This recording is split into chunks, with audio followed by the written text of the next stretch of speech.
संसार में हम रहें, संसार में रह करके हम अपने कर्तव्य पूरे करें, हंसी खुशी से रहें, अच्छी तरीके से रहें, लेकिन इसमें इस कदर व्यस्त न हो जाएं, इस कदर फंस न जाएं कि हमको अपने जीवन के उद्देश्यों का ध्यान ही नहीं रहे।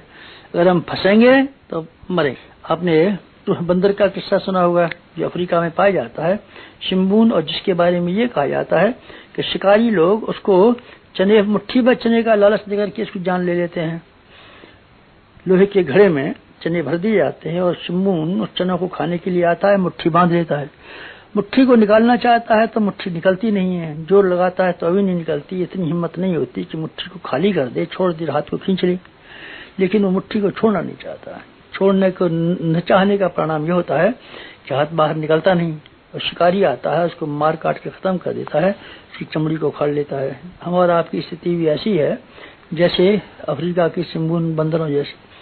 हम लिप्साओं के लिए, लालसाओं के लिए, वासनाओं के लिए, तृष्णा के लिए, अहंकार की पूर्ति की तरीके से मुट्ठी पकड़ करके बंदरों की तरीके से फंसे रहते हैं और अपने जीवन संपदा का विनाश कर देते हैं। इससे हमको बाज आना चाहिए और अपने आप को इनसे बचाने के लिए कोशिश करनी चाहिए। हमको अपनी क्षुद्रता को त्याग करना है। क्षुद्रता को अगर हम त्याग कर देते हैं तो हम कुछ खोते नहीं हैं, हम कमाते ही कमाते हैं। कार्ल मार्क्स मजदूरों से ये कहते थे, मजदूरों एक हो जाओ, तुम्हें गरीबी के अलावा कुछ खोना नहीं है। और मैं ये कहता हूँ, अध्यात्म मार्ग पर चलने वाले विद्यार्थियों, तुम्हें अपनी क्षुद्रता के अलावा और कुछ नहीं खोना है, पाना ही पाना है। आध्यात्मिकता के मार्ग पर पाने के अलावा कुछ नहीं है। इसमें एक ही चीज हाथ से गुम जाती है, उसका नाम है आदमी की क्षुद्रता और संकीर्णता। क्षुद्रता और संकीर्णता को त्यागने में अगर आपको कोई बहुत कष्ट न होता हो तो मेरी प्रार्थना है कि आप इसको छोड़ दें और आप महानता के रास्ते पर चलें।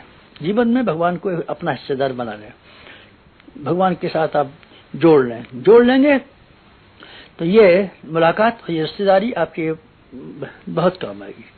गंगा ने अपने आप को हिमालय के साथ में जुड़ा रखा। गंगा का और हिमालय का तालमेल और उसका रिश्ता नाता ठीक बना रहा और हमेशा गंगा का पानी खर्च करती रही, लेकिन पानी की कमी नहीं पड़ने पावी। हिमालय के साथ रास्ता हम जोड़ें, भगवान के साथ हम रास्ता जोड़ें तो हमारे लिए जीवन में कभी अभावों का और कभी उस तरह के संकटों का अनुभव न करना पड़ेगा जैसे कि सामान्य लोग पग पग पर किया करते हैं। गंगा का पानी सूखा नहीं, लेकिन नाले का सूख गया। उसने किसी महान सत्ता के साथ संबंध मिलाया नहीं। बाढ़ का पानी आया और छलने लगा, बाढ़ का पानी सूखा, नाला सूख गया। 9 महीने सूखा पड़ा रहा, बरसाती नाला 3 महीने में सूखा पड़ा, लेकिन गंगा युगों से बहती चली आ रही है, कभी भी सूखने का नाम नहीं लिया। हम हिमालय के साथ जुड़ें, हम भगवान के साथ जुड़ें तो हमारी भी सूखने का कभी मौका न आएगा। अगर हम इतनी हिम्मत कर पाए तब, अगर हम भगवान को समर्पित कर सकें अपने आप को, तो भगवान को हम पाएं। हम भगवान की कला का सारा लाभ उठा सकते हैं। शर्त यह है कि हम अपने आप को, अपनी महत्वाकांक्षाओं को, अपनी कामनाओं को और अपनी दुष्ट वृत्तियों को भगवान के सुपुर्द कर दें। हम भगवान के साथ में अपने आप को इसी तरीके से जोड़ें जैसे कठपुतली, जैसे पतंग और जैसे बांसुरी।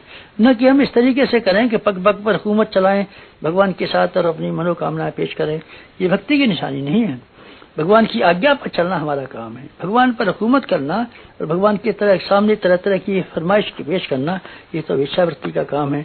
हम में से किसी की भी उपासना लौकिक कामनाओं के लिए नहीं, बल्कि भगवान की साझेदारी के लिए, भगवान को स्मरण रखने के लिए, भगवान के आज्ञानुवर्ती होने के लिए और भगवान को अपना समर्पण करने के उद्देश्य से उपासना होनी चाहिए। अगर आप ऐसी उपासना करेंगे तो मैं आपको विश्वास दिलाता हूँ उपासना सफल होगी। आपको आंतरिक संतोष मिलेगा। न केवल आंतरिक संतोष मिलेगा, पर आपके व्यक्तित्व का विकास होगा। और व्यक्तित्व के विकास करने का निश्चित परिणाम यह है कि आदमी भौतिक और आत्मिक दोनों तरह की सफलताएं भरपूर मात्रा में प्राप्त करता है। मेरा आपसे अनुरोध यह है कि आप हंसती हंसाती जिंदगी जिएं, खिलती खिलाती जिंदगी जिएं, हल्की फुल्की जिंदगी जिएं। हल्की फुल्की जिंदगी जिएंगे तो आप जीवन का सारे का सारा आनंद पाएंगे।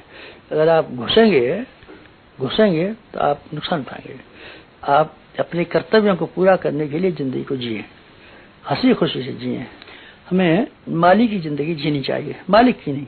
मालिक की जिंदगी में बहुत भारीपन है और बहुत कष्ट है। मालिक की जिंदगी केवल रखवाली की तरीके से, चौकीदार की तरीके से अगर हम जिए तो हम पाएंगे जो कुछ भी कर लिया हमारा कर्तव्य ही काफी था। मालिक को चिंता रहती है सफलता मिली नहीं मिली, मालिक को इतनी चिंता रहती है कि अपने कर्तव्य और फर्ज पूरे किए कि नहीं किए। दुनिया में रहें काम दुनिया में करें, पर अपना मन भगवान में रखें, अर्थात उच्च उद्देश्य और उच्च आदर्शों के साथ जोड़ रखें। हम दुनिया में डूबे नहीं, हम खिलाड़ी की तरीके से जिए, हार जीत के बारे में बहुत ज्यादा चिंता न करें, हम अभिनेता की तरीके से जिए। हमने अपना पार्ट प्ले ठीक तरीके से किया कि नहीं किया, हमारे लिए इतना ही संतोष बहुत है। ठीक है, परिणाम नहीं मिला तो हम क्या कर सकते हैं, बहुत सी बातें परिस्थितियों पर निर्भर रहती हैं, परिस्थितियां हमारी अनुकूल नहीं रही तो हम क्या कर सकते थे, कर्तव्य हमने अपना पूरा किया, बहुत हमारे लिए बहुत। इस दृष्टि से अगर आप जिएंगे तो आपकी खुशी को कोई छीन नहीं सकेगा, और आपको इस बात की परवाह नहीं मिलेगी कि जब कभी सफलता मिले तब आपको प्रसन्नता हो।